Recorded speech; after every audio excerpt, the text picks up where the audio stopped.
Hello, everyone. Welcome back to the channel. It's been a little while. I've been away for a little bit, but we are back. And to bring us back into the chats and interviews, I have the lovely Josh Walker with me. Thank you so much for joining me, Josh. Thank you, Kayla. It's a pleasure to be here. I'm excited because I feel like you and I have been chatting a lot in the background. You've been chatting on videos and other interviews you've been coming into. Plus, you've just released a new book after you released a novella hmm not long ago, so I feel like we have a lot to dig into today. Absolutely. Yeah. No, I'm excited to be here. This is great. So, to kick us off, would you mind introducing yourself and your books? And I will try and hold up the novella as that comes up. That's okay. I'll grab You one of mine as showcase well. here because these covers are so, beautiful. thank you so much. Yeah, I love the covers actually. But yeah, so my name's Josh. I'm the author of the Song of the Sleepers series. Kayla's holding up the prequel novella, which is called The Rest of the Gods. And it's set kind of 50 to 100 years before this book, which is the first book in the series, In Exile of Water and Gold. I love this cover as well. This is Jeff Brown. And Yes. it's just like one of my favorite things in the world. But yeah, so this came out on September 3rd. And yeah, it's been wild. It's been really fun. How's the whole publication aspect been for this book compared to the novella? I would say wildly different in some respects. Okay. The kind of like the process of kind of getting ready for publication was it was a lot more difficult. Like the edits were really tricky for parts of this novel, Okay. as opposed to the novella. The novella was like a very clean and easy experience for me, and I'm glad it was because it was the first thing I published. So it kind of showed me one side of how things go. And then this showed Right. me a completely different side of how things go. So this book was meant to come out in June, and there were some troubles. And anyway, we've gotten here in the end, so that's the main thing. But yeah, Absolutely. Would you say it more has to do with length or complexity, to the story in terms of comparing the 2? that's yeah, that's a really good question. It is partially length, but I don't know whether length is the kind of thing that will consistently affect this for other people. But for me, it was definitely complexity. Like the novella, as you know, is a single POV story, and it's much more kind of linear in the way. I mean, there's two timelines, but they're very linear timelines.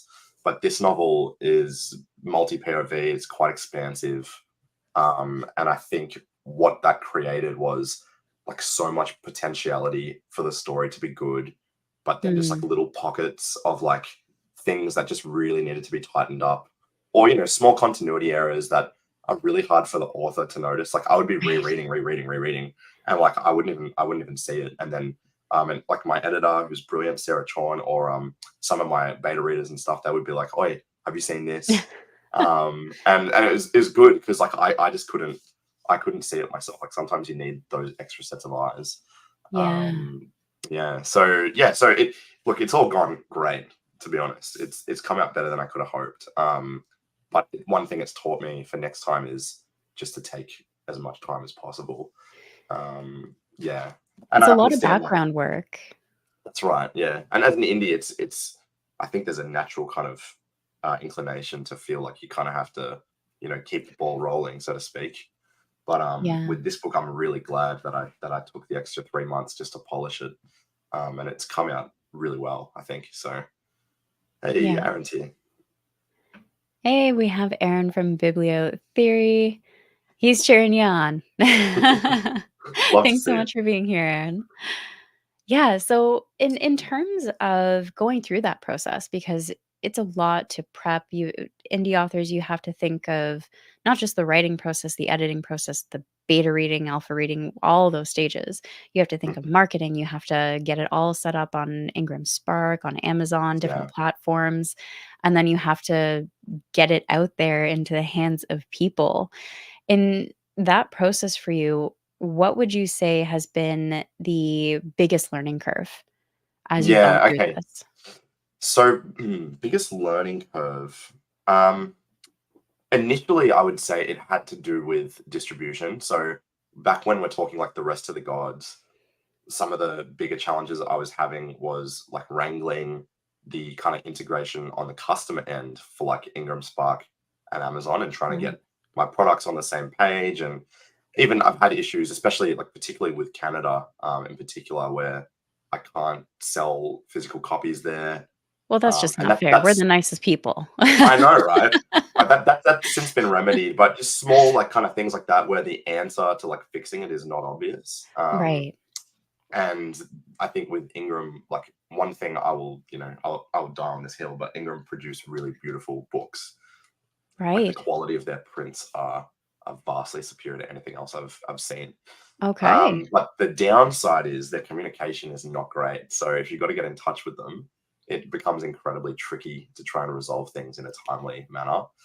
Um, so yeah, but with this book, I'd say it was less about distribution and probably more about the marketing aspect on my end. So trying to manage mhm, social media expectations and making sure I was kind of like moving with the tide, so to speak, kind of staying on top of my ARC readers and knowing how they're going and trying to talk with right. them and engage with them. And my ARC team is the best, best bunch of people ever. But um, social media in particular is like the one thing that to me it just doesn't come natural. That's So understandable. yeah, yeah. Social So media is one of those things where it's great when it's great, and it's horrible every other time. yeah, and it's one of those things too where like I love being able to interact with people, Yeah. like all these great people I've met in the community, including yourself. But on the flip side, when you're marketing, you're much more kind of detached from those good aspects of social media. Mm. And there's a lot of times where I'll just be like, creating graphics or thinking of posts or blah blah blah, and I just want to sit there and draft. Like that's what I want to be doing. So it's Yeah, about trying to manage those expectations on myself as well because I've got to make sure that I still inject that public experience, yeah. um, for everybody to kind of see. So yeah, it's been interesting, Yeah. but I'm definitely ready to kind of take a bit of a break towards the end of this year, Okay. and then kind of come back swinging next year with a few exciting things. So, Ooh, interesting. So, in mm. terms of you'll start writing the next project next year after a little break? Look, I'm already writing. I'm wrapping up the next book to come out now, which is the next novella in the series. So that will come Wow. out hopefully in January. It may be a little bit later than that. Fantastic. I Um, think that's a well-earned break then. 3 yeah, books in yeah, a yeah. year. Yes, yeah, it's been crazy. So, and then next year, yeah, I'll probably start outlining. Well, I've already outlined, but I'll start actually drafting book two. So, Right. yeah. Fascinating. And we have, Herman here as well, the greatest Hey, podcast Herman. in the multiverse. Yeah, we connects, we that polite niceness is just a front. No, Uh, it's I think it's just accessibility because a lot of mm, things that you mm, think we would have because we're close to the States, the United States, mm. just we don't have. Yeah. It's very slow to come to Canada for whatever reason, but, yeah, it doesn't make a whole lot of sense in my opinion. And, Tim, welcome, good to see you as always, and it looks like Aaron's getting his copy of Exile tomorrow in the mail. That's sick. Awesome. So, in terms of what you want your readers to walk away with, whether it's your novella or Exile, what do you want them to walk away with after reading your books? I like that question. With the novella, I think you want to walk away with kind of like maybe like a deeper connection to theme. Like something I really wanted to do with the novella is write really strictly like adhering to theme rather than to like a plot level storyline. And so there's kind of a lot to kind of reflect on, I think, with that story because it's quite interior, in terms of the thought processes of the character and how that kind of plays out in their life. So yeah, people who love that kind of like more kind of, I don't know how to say it, like maybe like melancholic, like temperamentally kind of tuned story, will really enjoy that. But with Exile, I think what I'd love people to walk away with is just an appreciation for the kind of synthesizing real world science with aspects of like traditional fantasy, which was a Ooh. goal that I'd set out to do for years. And I think I've kind of gotten there.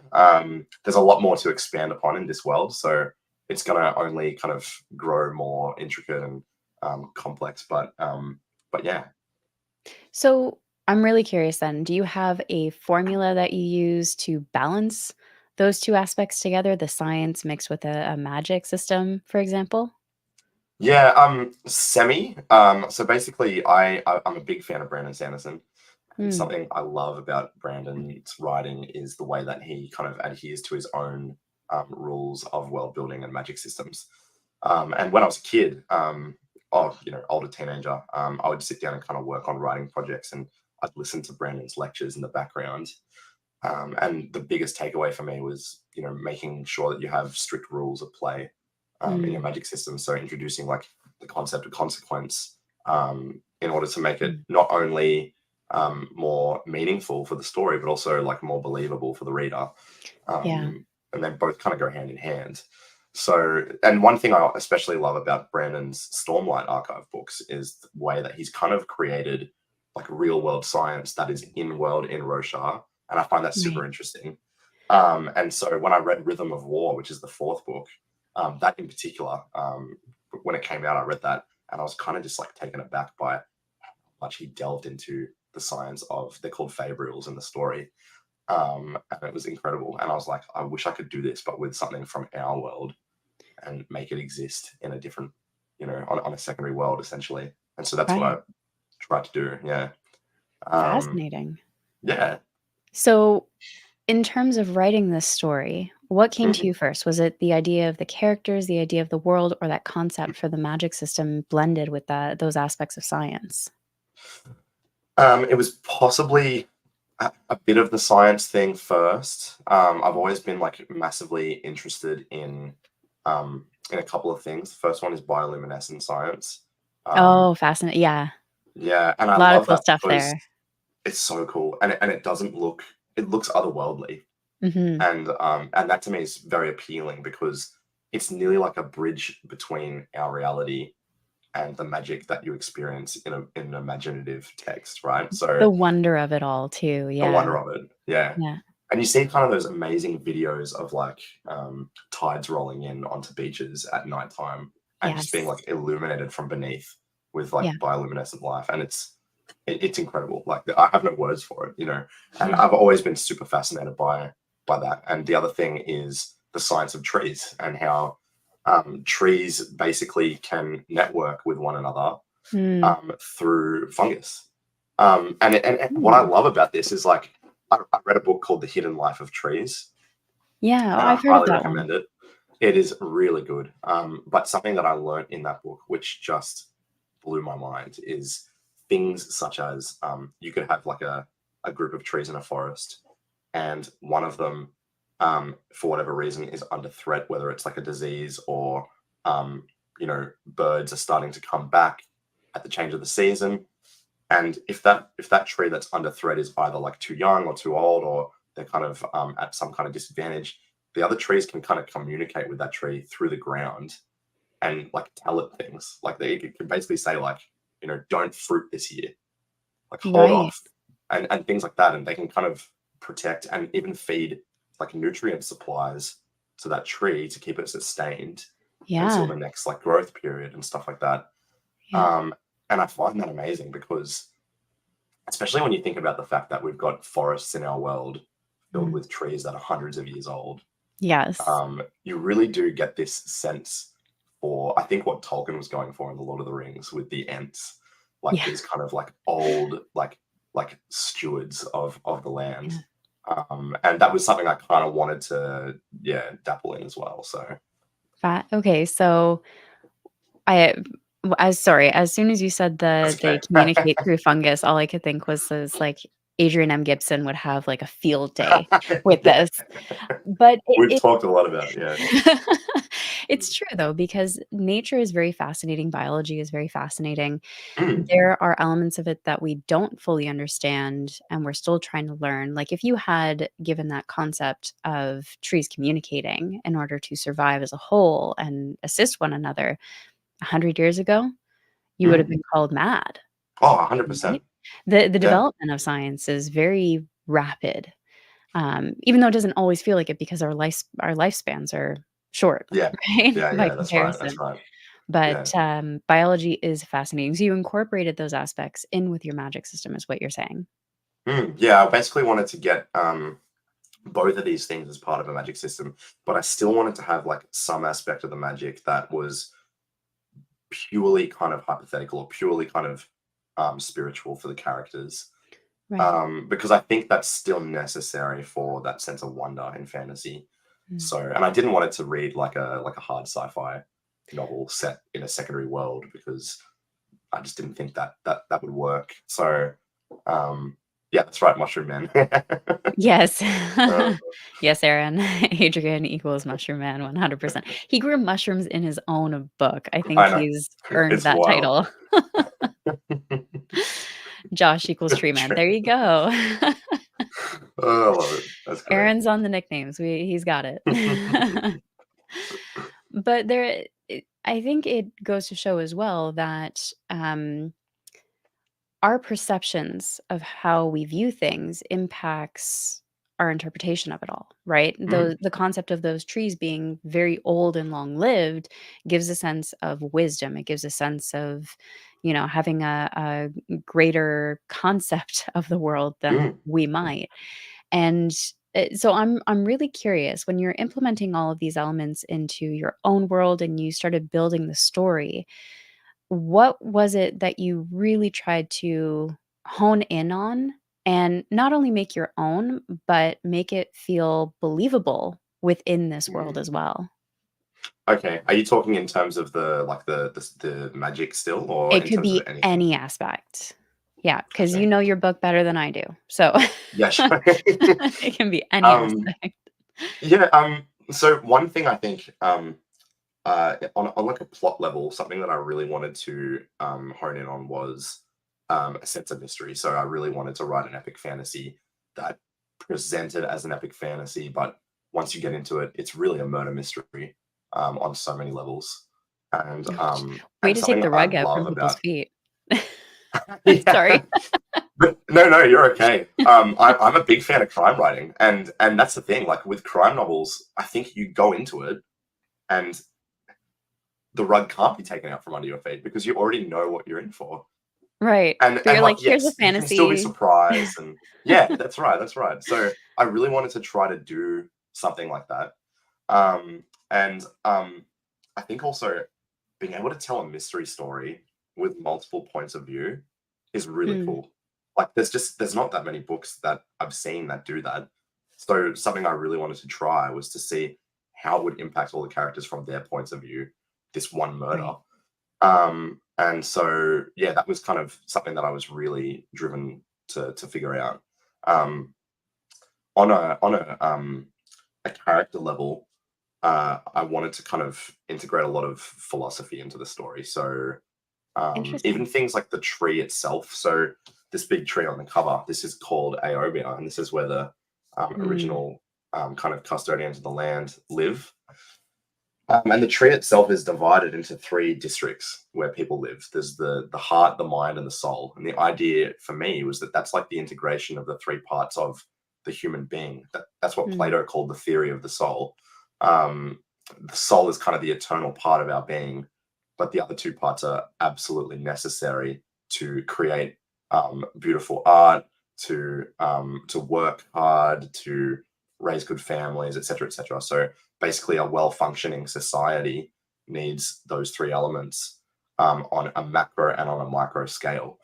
And so I really wanted to kind of test that by writing that society. So Aobia kind of presents like somewhat of like a utopia mm. for a lot of the people that live there, but inherently there's like a lot of issues, shall we say, on a governmental level, issues that have been resolved and issues that are now presenting themselves. And I think I really wanted to tell that story so that we could see what happens when people's sense of reality are tested. Like what happens Mm. when everyone starts to see the cracks and they don't feel like they can do anything about it because they've Well, always been the small focus.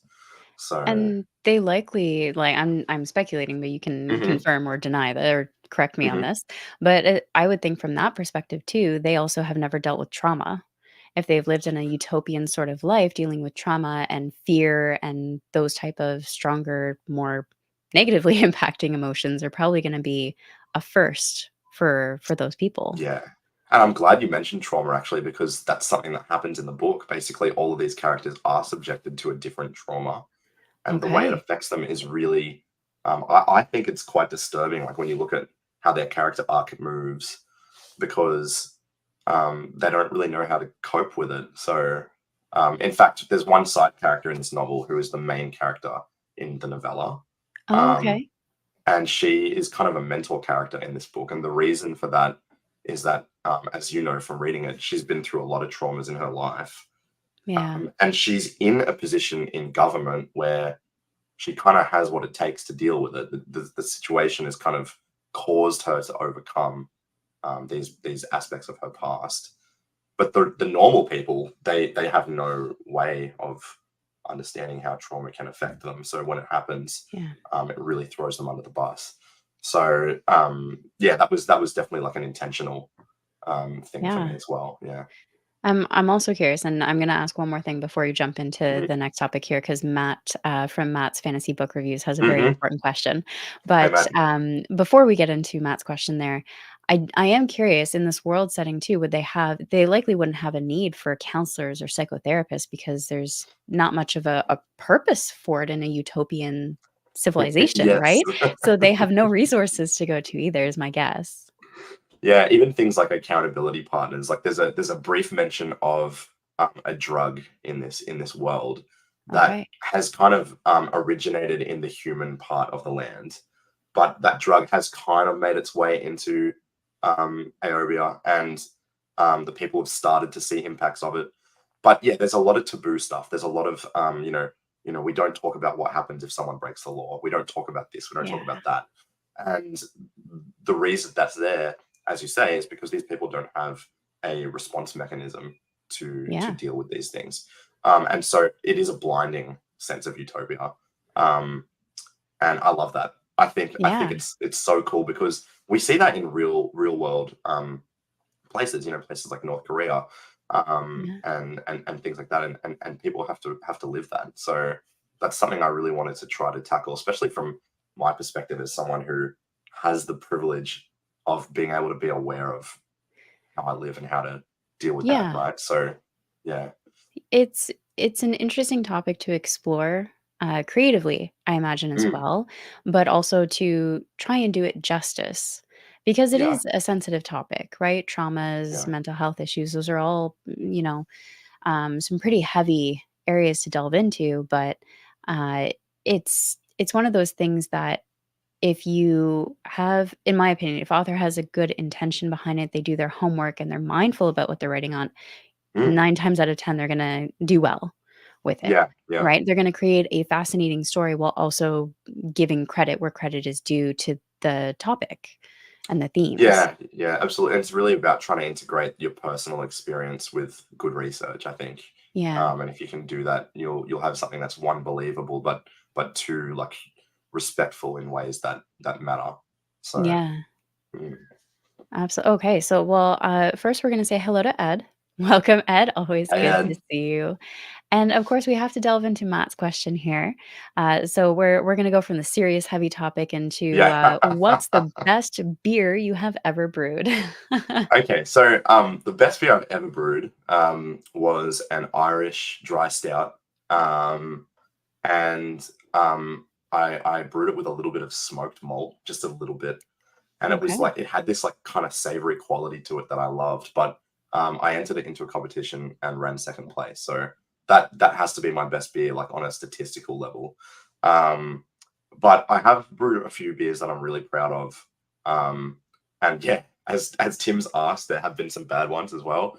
I'll tell you Yeah. about the bad one actually. The bad one's a fun story. So, for a friend's bucks party, we decided to brew a couple of beers for him, and one of them was just kind of like your typical kind of run of the mill Australian summer beer, and it was very good. It was very good. I was very happy with it, and we brewed it together. So I got my mates in and kind of taught them the process and stuff. The other Always beer fun. was a traditional Mexican style of fermented wort essentially. It's called chicha, and Okay. basically essentially, like back in the day, I think it might have been the Aztecs. I should check this. I should fact check it, but they used to basically germinate the corn or the maize with their mouths because you can't. You need to germinate with liquid, and you need to crush the grains to release the starches for enzymatic conversion to happen. Essentially, so Right. um, they kind of figured out scientifically that they could do that just by chewing it. And Hmm. so chicha was essentially a beer that was brewed with maize, and the maize had been chewed and then kind of spat back out. And then through fermentation, Yeah. um, hypothetically, a lot of like the bad stuff should disappear. so The bad anyway, bacteria and stuff is what you're yeah. so we Hypothetically. attempted to brew one of these, and we all had like impeccable like oral hygiene for like 3 months. and we, I think we chewed up maybe like 3 kilos of maize, of Oh corn, my god. and yeah, Okay. and then That's a we had lot. to be very careful about introducing saliva and stuff into the process, Oh and my gosh. then boiled the heck out of it. And basically, with this type of beer, you add strawberries and cinnamon and spices to it, and it's kind of got that classic Mexican kind of spice to it, which is really nice. But yeah, dedication. I would never do it again, and I felt so bad for my friend that we made him try this. But yeah, it was horrible. It was absolutely horrible. Oh. Well, see, now just by you describing the process of it, to me, that's the type of drink where when someone asks, how did you make it? You say you don't wanna know. You don't want to know. You Yeah, don't wanna know. you don't want to know. Yeah, sorry. And You so can s cut that Tim later if you want. saying that sounds like it should be delicious. I Sounds think like if I it. was to do it again, I would just do it the traditional way where you mash the grains. You Mm, just mash the maize and then spice it the way that you meant to spice it and ferment as normal. That's what I'd probably do. And you'd have a right. perfectly drinkable beverage that way. So just Yes. don't chew it, folks. Don't chew it. Something that modernization should have a hand in. That's right. Yeah. Sometimes tradition is not worth it. And Tim had a comment here regarding souls.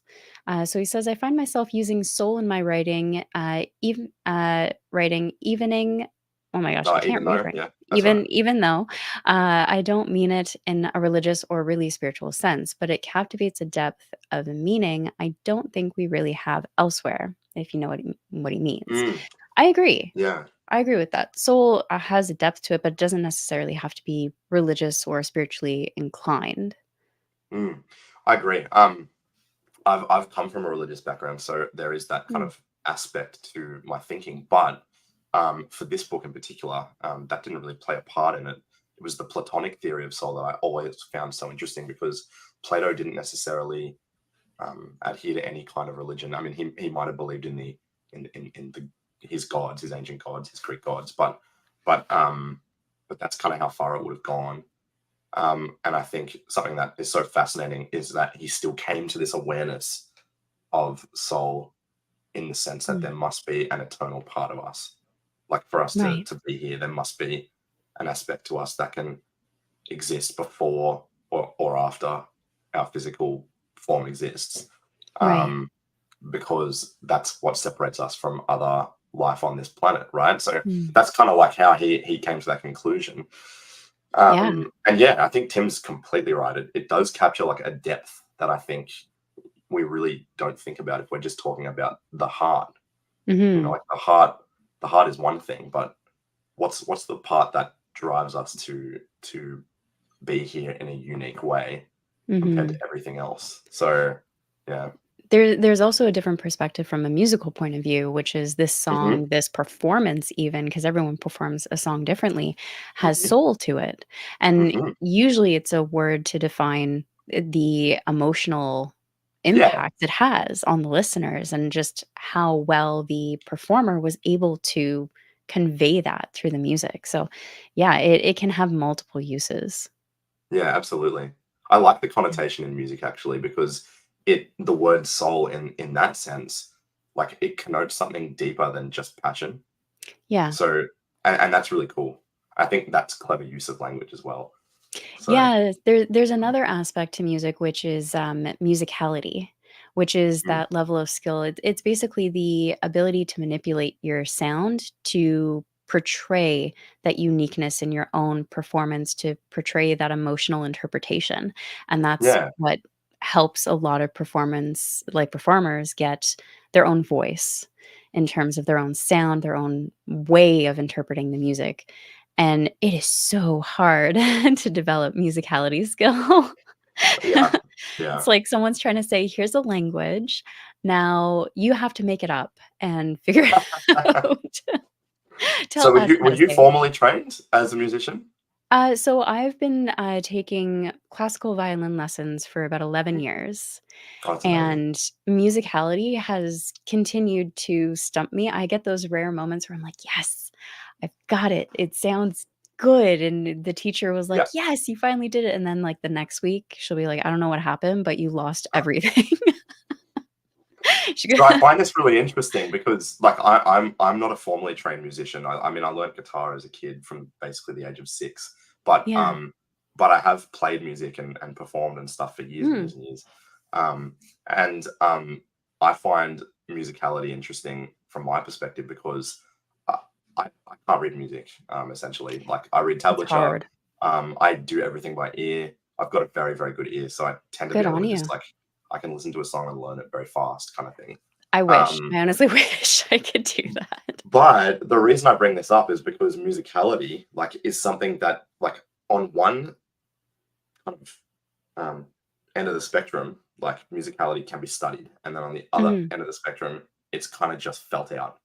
And I've Yes. always had this kind of intellectual battle with my brother, who's a classical musician as well, Yeah. because again, he'll study it. He'll study musicality and figure out ways to tighten expression and, but then also convey the emotion through how he's studying that. Right. But then for me, it's all just like, oh no, this is how it feels. So if Interpretation it's of it. feeling this way, it should Yeah. be coming across that way as well, you know. So yeah, it's yeah, like Ed says, It's it is like magic. magic. Yeah, yeah, yeah. Yeah. Ed's saying it's so hard to properly explain musicality. It is like magic. And it's fascinating because depending on the teacher you have, if you're learning from a teacher, they all have different perspectives on how to Mm. accomplish musicality too, which also doesn't help when you're trying to learn.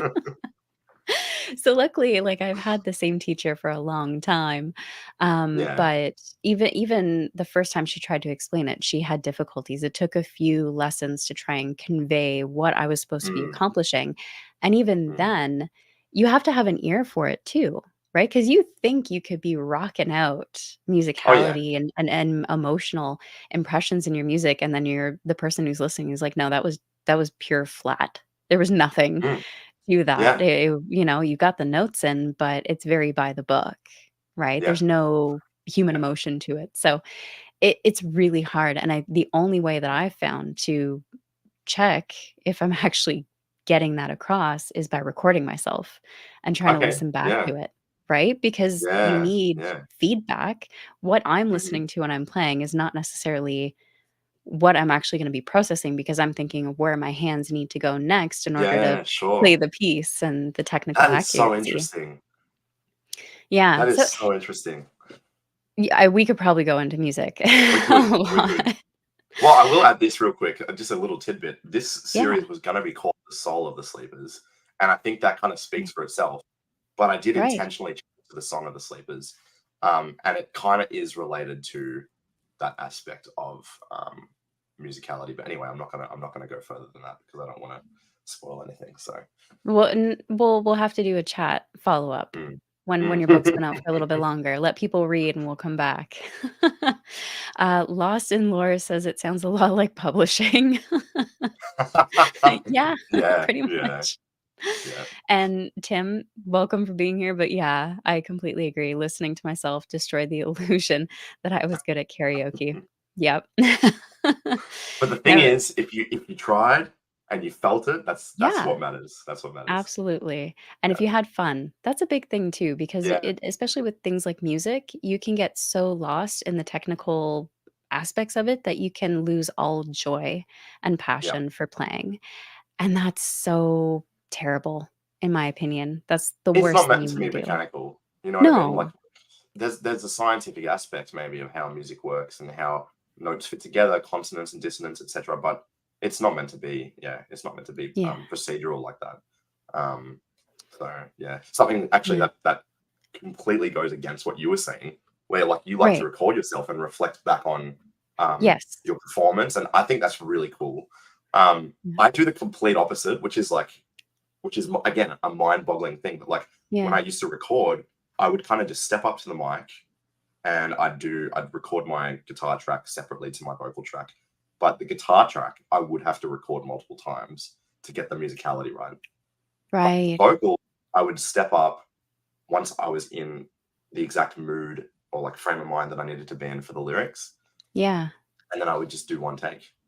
And it's always been that way. I've never taken multiple takes Fascinating. on a vocal line because I've always felt like if I take another take, is the emotion like is the emotion behind it changing Right. um, from what it was meant to be, or am I giving an authentic presentation of how this should feel to people when they hear me sing it?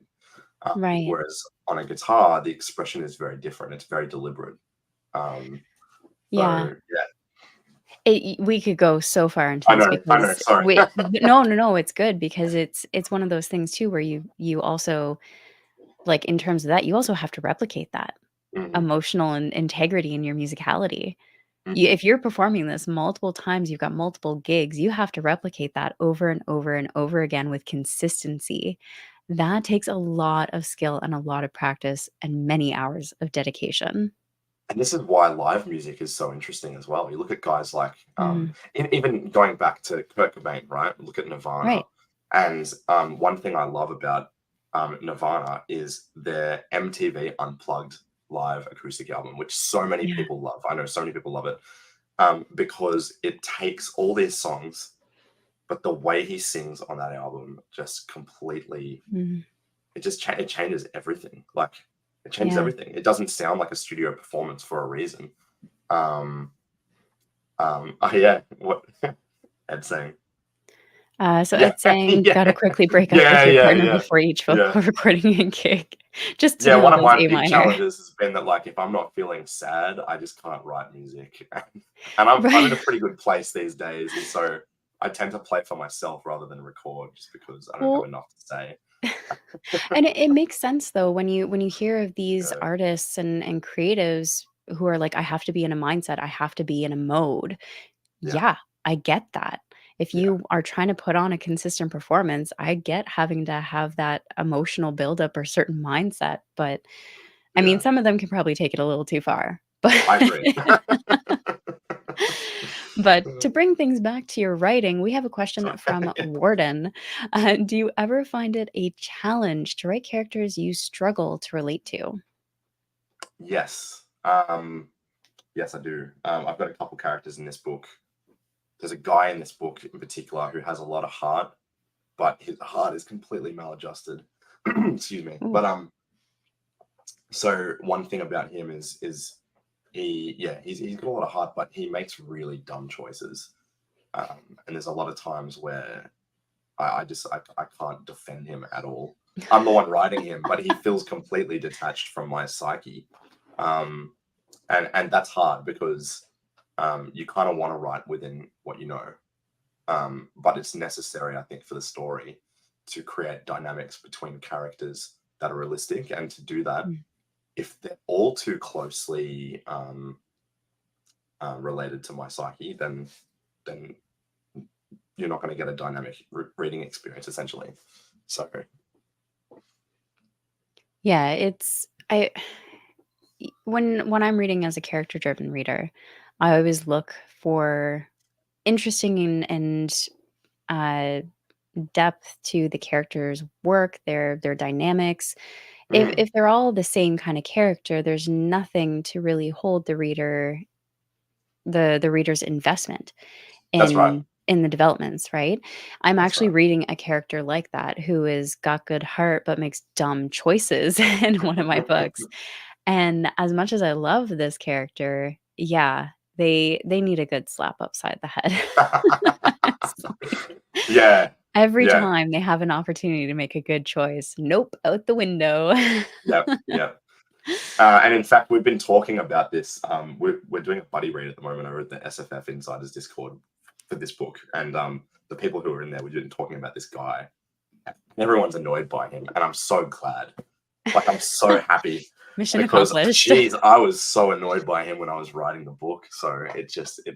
good. Yeah, And it allows you to connect with your readers too, I imagine, right? If that's you get right. people messaging you being like, "Why did you write this person this way?" And be like, "Yep, let's chat about Yeah, that." I hate them yeah, too. And uh, saying, "I admitted, yeah. Josh, writing horrible people has to be a struggle for you." Oh, cheers.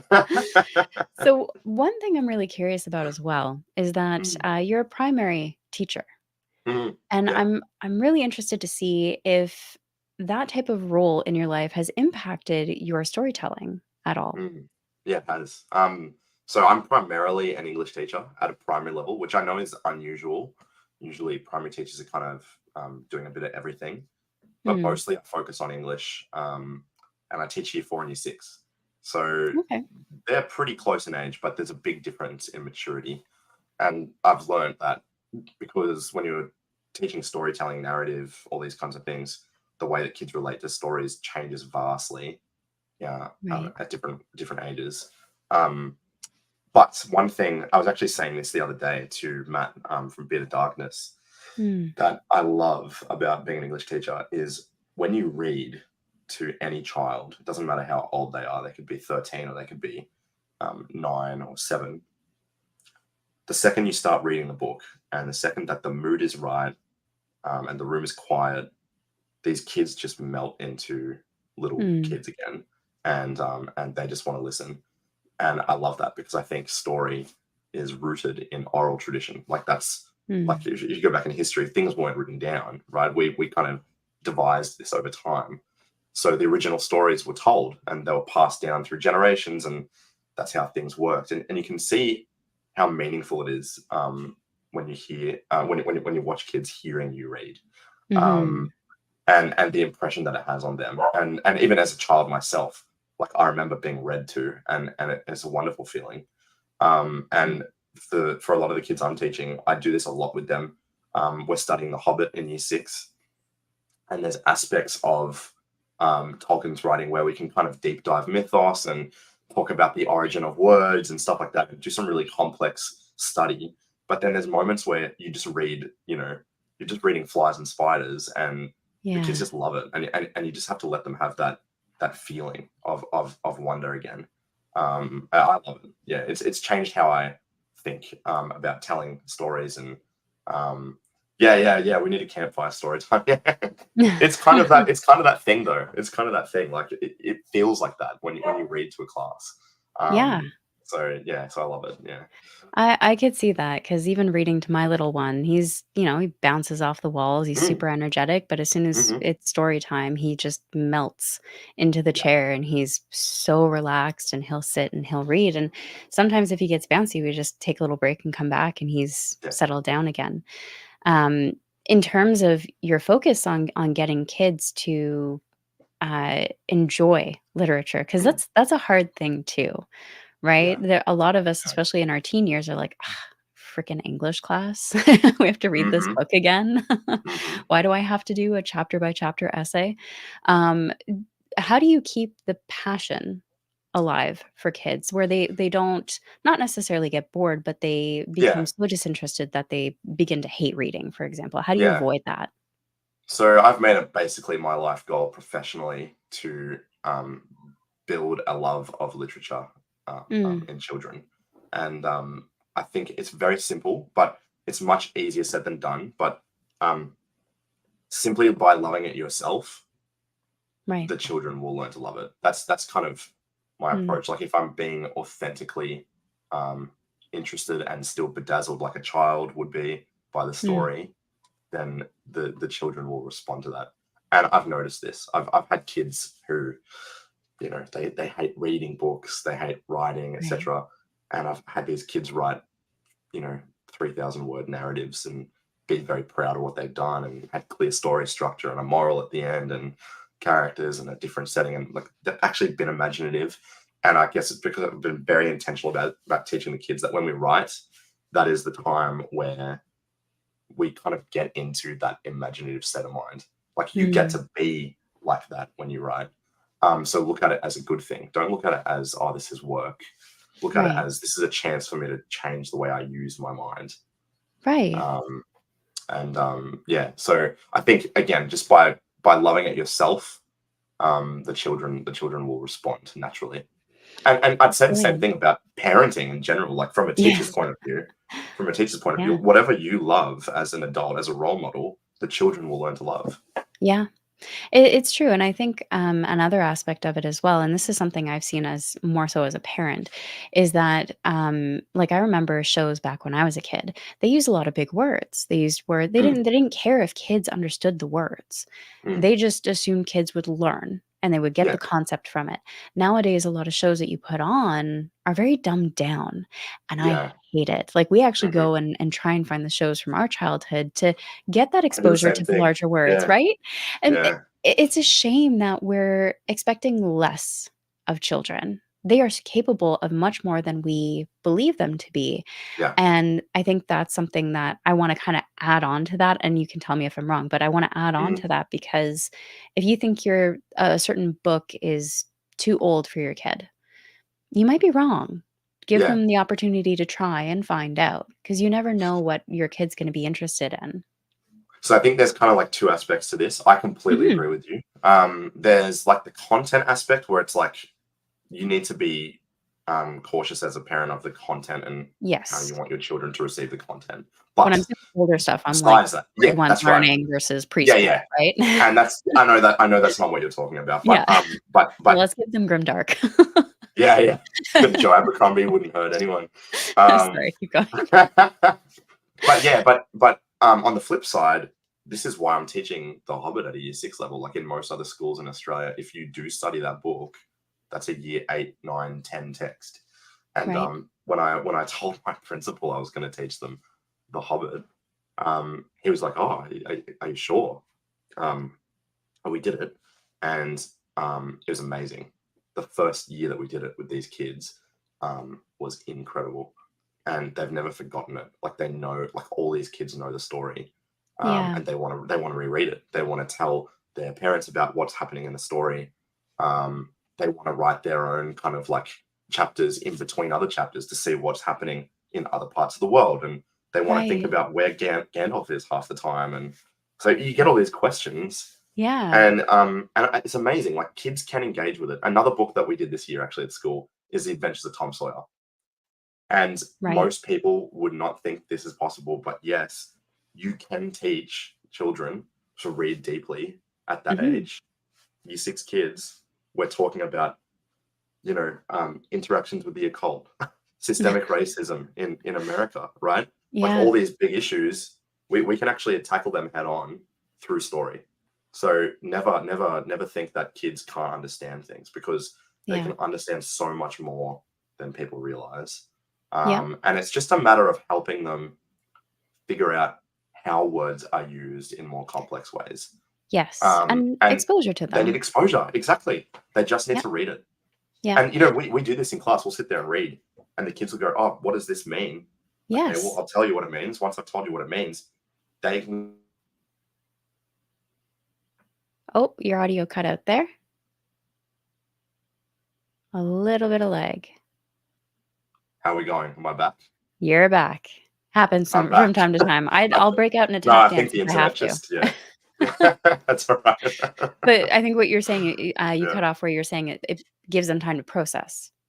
that's right. Yeah, yeah. Yeah. So yeah, I think it's important to expose kids to that. It's one of those things in literature where people think there's a lot of barriers. Kids aren't as smart as we give them credit for, but honestly, kids are the most creative out of the lot of Uh-huh, us. And uh-huh. what stops them is often adults saying, "No, you can't do that. You won't understand this. I won't even bother That's right. explaining it to you because you're just not Because going you're to not get gonna it." get it. Yeah, Yeah. yeah.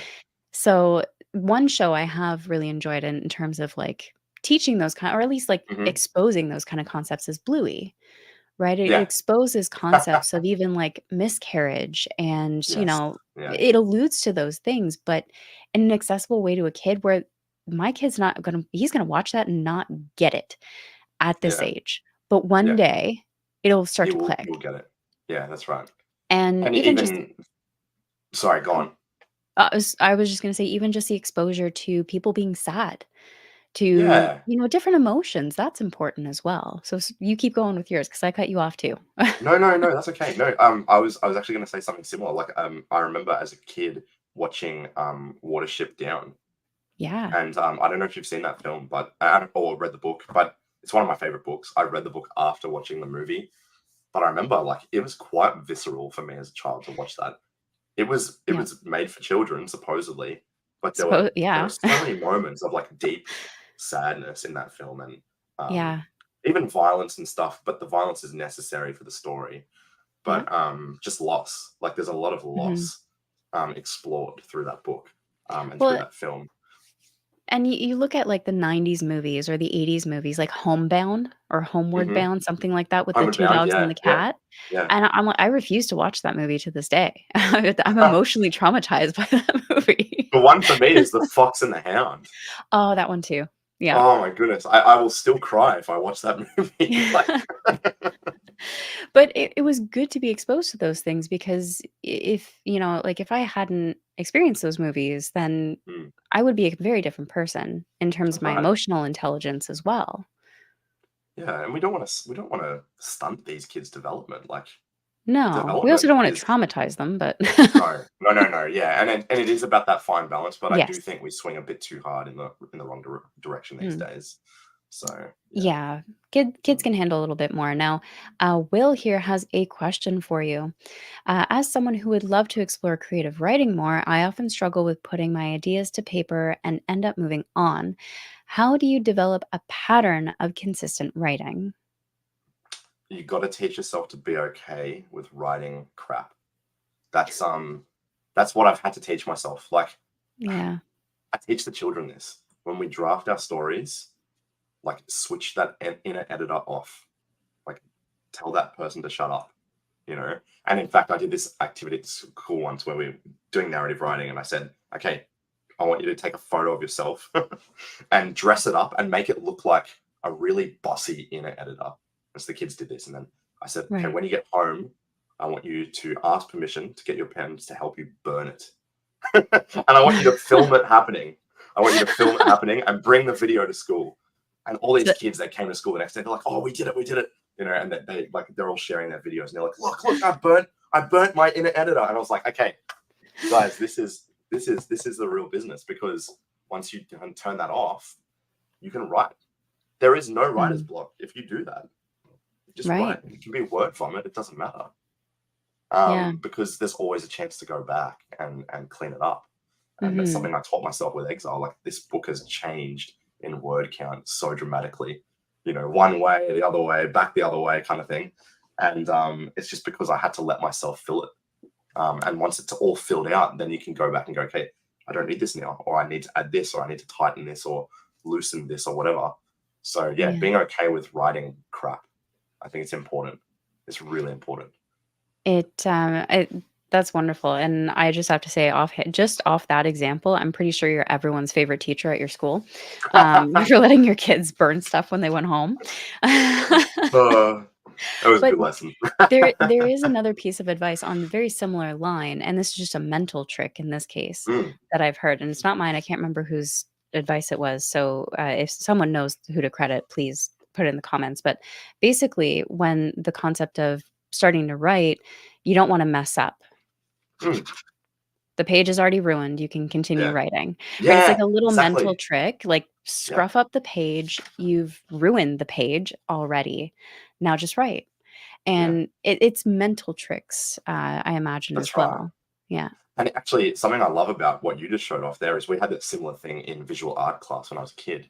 So, Okay. where, you know, you'd get a canvas and like everyone would be so scared to start. Like Yeah, the anticipation of starting is the worst feeling in the world of like taking that leap of faith to connect your tool to the yeah. page or to the canvas. And so I remember like when that happened, my teacher would just walk behind us with a brush with something on it, like paint on it, and he would just Oh, like draw a blotch on the canvas. yeah, it's already And he would ruined, say go for it. nothing. He would say nothing. He'd just walk off, and we'd all be looking at the canvas like, "You just ruined our blank canvas." Like, no, Yeah, guys, like you gotta start. You gotta start somewhere. right. You can't let And the hesitation stop you. yeah, and I've never forgotten that. So yeah. That's awesome, that's brilliant.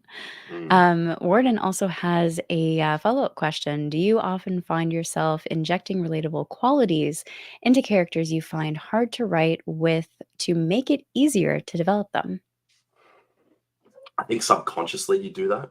Like subconsciously, you inject relatable qualities um, because you're injecting parts of yourself into every character. So what you're trying to do with each character is you're trying to limit or accentuate how much of yourself is in each character. Um, like speaking about the main character in the novella, Nisha. She's basically the character that is closest to me in many ways. But there's characters in the book where I've kind of had to teach myself to really pull back on that and let the characters shine for who they are. And sometimes that means like writing a character that is not the kind of person you would hang out with or or you would talk to even. But you have to teach yourself to do that because you need to make sure that you write dynamic interrelations between people because that's what the real world is. And that's the Right. way to ground the reader in it. I love it. It's a fascinating thing to me as a reader because when I'm Mm, reading characters, I love breaking down the psychology of the characters, their personality, the choices they make, why they make them, how yeah. circumstances affect them. I can only imagine what that's like as an author, being able to go through that and create all of it and then weave the web together. Yeah, it's a cool feeling. That's a very cool feeling. Um, but then there's also that feeling of like, when do I stop creating? Like, when do I now start Mm, like crafting it? When do I start taking what I've created and actually start trying to stitch it right. together? And they're kind of two different parts of the process. Like it's right and left brain thinking, So Yeah. yeah. I'm looking at the comments here, and I'm so sorry. We caused a lot of emotional trauma talking about those movies and books. Oh, I'm so sorry. I'm so sorry, everyone. Ed has a comment here, and I'm gonna pop it on the screen, but, basically talking about the pen and marking, Ed also does this with his own, Yeah, unique way of doing it, and that's yeah. hilarious. This is what we used to do at school all the time. You gotta start somewhere. That's right. That's So, right. in terms of, I have a few other questions here. We'll try and do 'em rapid Yeah, pace if we can, because I know we're hitting at the 1-hour mark here. all good. But, what's an underrated book you think more people should Um, be reading? an underrated book. Okay, my favorite book of all time is called A Tree Grows in Brooklyn. It's Okay. by an American author. Her name is Betty Smith. It is absolutely fantastic. It's one of the only books to like make me sob like a baby. Books don't really get that emotion out of me. Like I'm very close to stories, Yeah. but it takes a certain kind of story to get that kind of emotion out of me. So I can vouch for that book till the day I die. It's wonderful. So I'm not going to say much about it, but I would highly recommend that you check it out if you So want to. read and Yeah, find out and read be and find out. emotionally damaged. Yeah, yeah, absolutely. Yeah. And in terms of which books helped influence your writing, Mhm. which ones were the ones that, helped you do that, that had the most impact on your wanting to write and the stories that you're telling? So American Gods by Neil Gaiman remains to be. Interesting.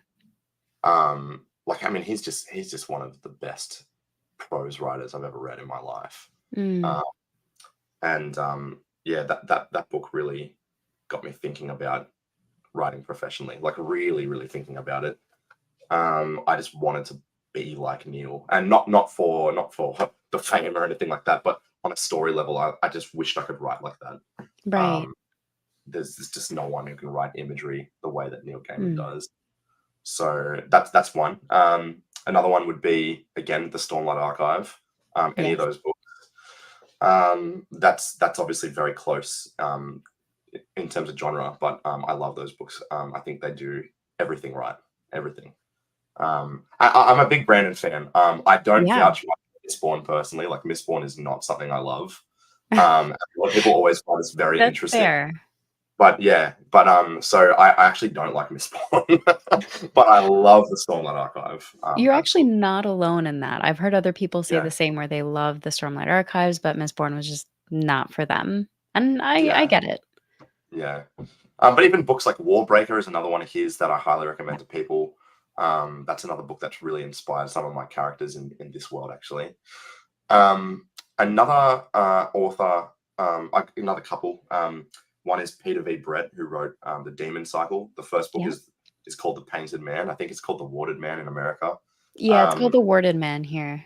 yeah, okay. Yeah. Yeah. Yeah, that's a fantastic book. And that was the book that got me reading again after uni. Like, you go through Oh, uni. interesting. I majored in literature, so I was reading the whole way through uni, but you're not Yeah. necessarily reading out of enjoyment. Like there are parts where it's enjoyable, but that's not what you're doing it for. So when I came out of the degree, I was just like, I haven't read a book in 4 years. Like, and Yeah. that was the first fantasy book I picked up, and I read it in one night. Um, Dang. and yeah, so I love his writing. I think he's an incredible author and very underrated. I think people don't talk about Right. those books enough. And another one in a very similar vein to that is called 12 Kings in Sharakai, Okay. by I believe he's a Canadian author. Bradley Oh, Bolu is his name, and okay. absolutely fantastic desert fantasy, Middle Eastern inspired kind of. Oh, it's so good. It's so good. Okay. So yeah, 12 Kings in Sharakai is the first book. The main character, Shada, is a boss. I love her. And she inspired so many of my like strong female characters, like came from her.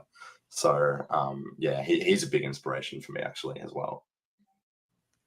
Awesome. And in terms of, because you were talking about getting a break soon as well, hopefully to come back to reading, what's the first book you want to pick up when you come back to reading after taking a little writing break? There's so um many. yeah, there's so many. It depends on when I get to pick up the next book properly. Right now Okay. I'm like semi rereading Shadow of the Gods before Yes. book 3 comes out. I love John Gwynne. Same. So I might pick up book 3 if I can make it through the reread before that comes out. Otherwise, we'll see. Otherwise, probably Stormlight 5 is the one that I'm the most excited for. Hmm. Um, I'm also really excited. I know it's probably still a little bit off, but I'm really excited for Ryan Cahill's fourth book. Um, Okay. so I'm a big fan of his. I've been, beta reading for some of his books for a few years now, and yeah, Mm. love his work. So yeah, can't wait for book 4. Yeah, Those are some hefty, chunky books that you hefty have on your list. times. That's right. Yeah. I see a theme going on there. Yeah, I like thick books, and I cannot lie, but they aren't necessarily the best for like reading a lot of them. Yeah. Yeah, it's well, it's tricky, right? Because I personally love the slow burns and the big worlds and the mystery and, going like with The Way of Kings, the Stormlight Archives. And at the same time, I'm like, "Oh my god, I could read 3 other books in the time that it took me Yeah. to read this one." And you But need the it brain power as well. That's the other thing. yes. Yeah, it's brain power's in low capacity most days, so Yeah. Like oftentimes when I'm in a bit of a bind up with reading, I'll either read a crime novel or I'll read a rom-com. Seriously. Right, just They just fully reset me. You get fresh and yeah, easy characters that you can relate to. They're a bit more kind of jovial, and yeah. it's just very fast reading. So oftentimes that's what breaks it up for me. I think that's where, cozy fantasy came in for a lot of Yeah, people too, because yeah, there's a lot of fantasy readers who love fantasy and they stick with fantasy, but there's not a whole lot of lighthearted yeah, stories that you can yeah, find in fantasy. A lot of authors yeah. go on the darker side of things or, Sure. include darker Yeah, settings or very serious tones. So, yeah. yeah, I can definitely see that. And, I'm gonna put it to the chat. If you have any final questions for Josh, put them in and we will cover them before closing out. But while we're waiting, in terms of hobbies, if you could pick up Mhm. another hobby, which would it be? If I could pick up another hobby, I think my wife would murder me. Um, Okay, well, let's not have that. no, look, I mean, yeah, I'm one of these people that just has too many things going on. But yeah, um, if I could pick up another hobby, Just tell her it's hypothetical. hypothetically, that's a really good question. I think I would love to get into like horticulture, like Ah, yeah. honestly, but like on a personal level, agriculture, landscaping, or even just like groundskeeping, like maintaining small ecosystems in a smaller space and It's seeing so how like hard. flora works together. Yeah, Like that really fascinates me. My mum's a big gardener, and I've always found it really like it's a really soothing and like a nice yeah, experience. Whenever I've either joined her or when I'm working on my own yard and things like that. So I love that. yeah. But it's the kind of thing. It's like it's a 6 months of the year kind of hobby. Like I wouldn't want to touch it in the colder months. But yeah.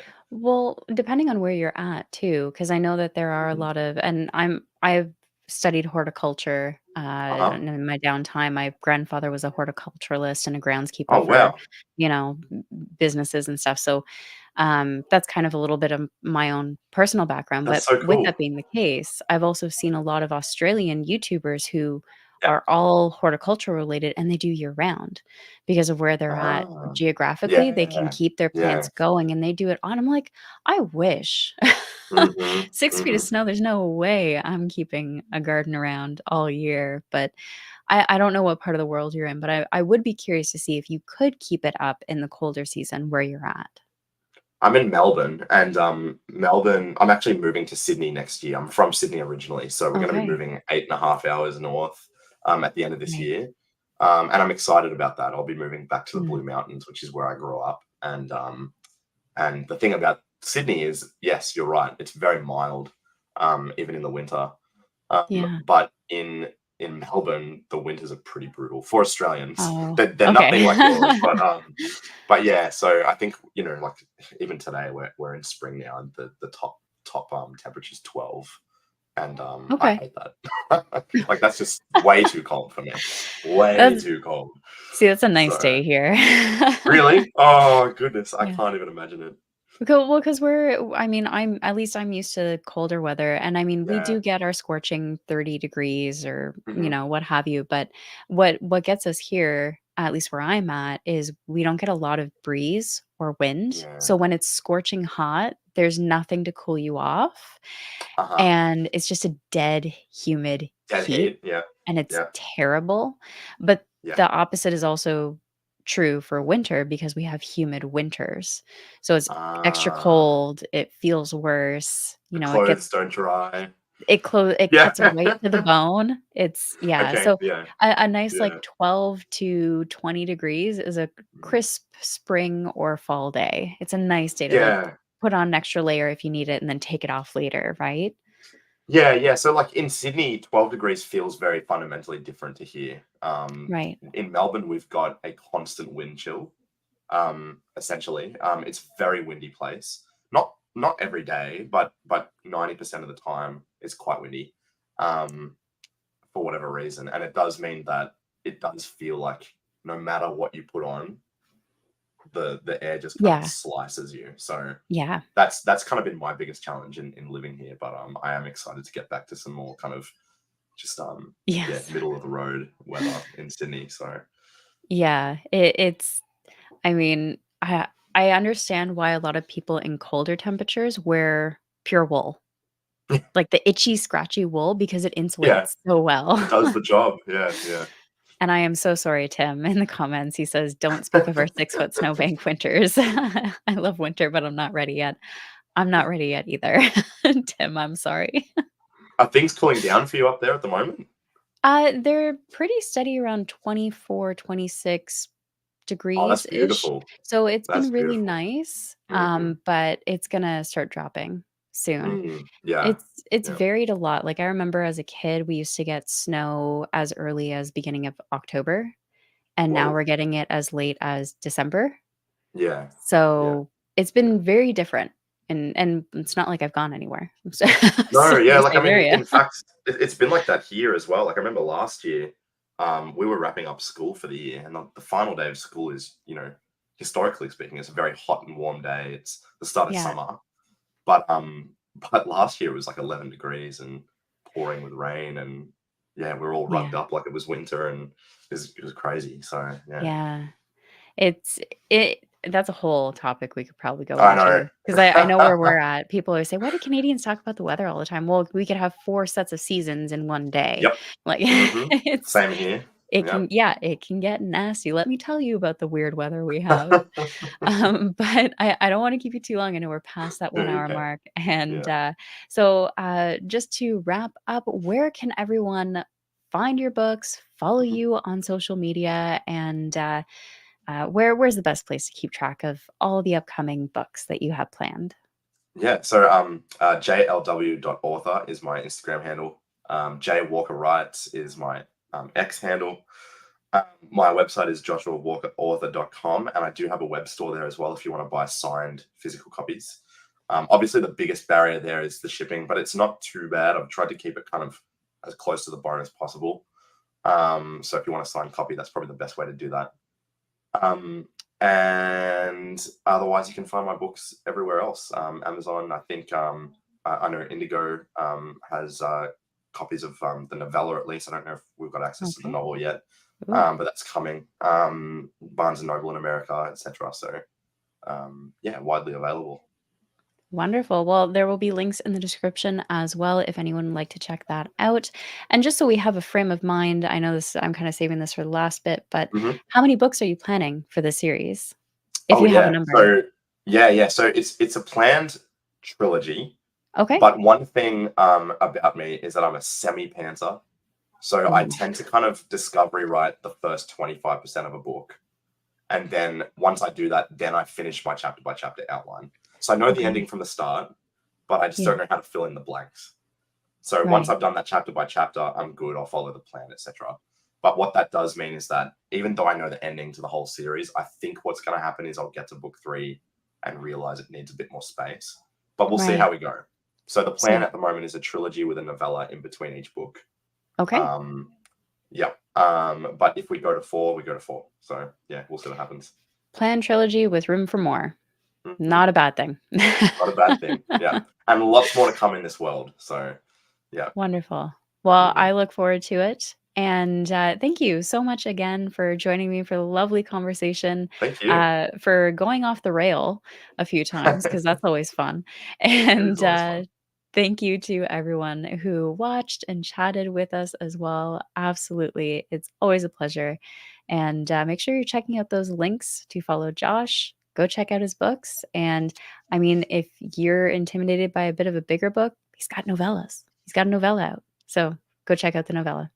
In the meantime, everyone, have a lovely day and take care of yourselves.